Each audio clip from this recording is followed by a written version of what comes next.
আমাদের এই যে দীর্ঘশ্বাসটা না, এটা না রুহুর সঙ্গে মেশানো, জানেন তো? রক্তে মিশে এই যে আত্মা আছে না, অন্তরাত্মা, এখান থেকে ওই শ্বাসটার উৎপত্তি। ওইখান থেকে বেরোনো একটা আওয়াজ।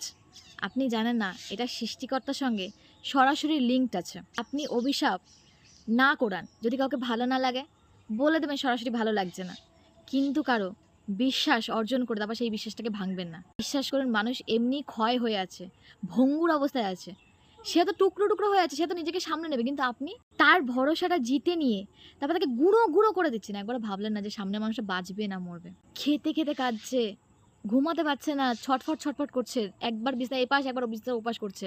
কি পান এগুলো করে?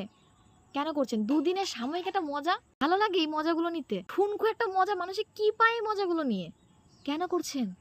ও যে কাঁদছে না, আপনার রাস্তাটা একটা সময় পরে পিচ্ছিল হয়ে যাবে, ওই রাস্তাতে আপনি হাঁটতে পারবেন না। আর ওই রাস্তায় এতটা শ্যাওলা হয়ে যাবে, আপনি কোনোভাবে পরিষ্কার করতে পারবেন না। এতটা মাটিটা সিক্ত হয়ে যাবে না, ওখানে কোনো গাছ আপনি লাগাতে পারবেন না। বিশ্বাস করুন, অতিরিক্ত জল পেলে গাছও বাঁচে না। আপনার জীবনটা না পুরো মরুভূমি হয়ে যাবে, খাক খাক হয়ে যাবে। কখনো এগুলো করবেন না। আগে নিজে বুঝুন, মাঝপথ থেকে কোথা থেকে আপনার কেরিয়ার চলে আসে, মাঝপথ থেকে আপনার বাবা মা চলে আসে। প্রথম দিকে কি অনাথ ছিলেন? প্রথম দিকে এত সময় পান, শেষের দিকে কেন সময় পান না?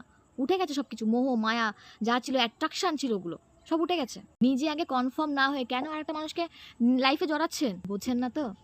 যখন আজকে আপনি যে কাজগুলো করছেন, কালকে আপনার ঘরেও সন্তান হবে, কেউ না কেউ সে আপনার সন্তানের সঙ্গে সে সেম কাজটা করবে।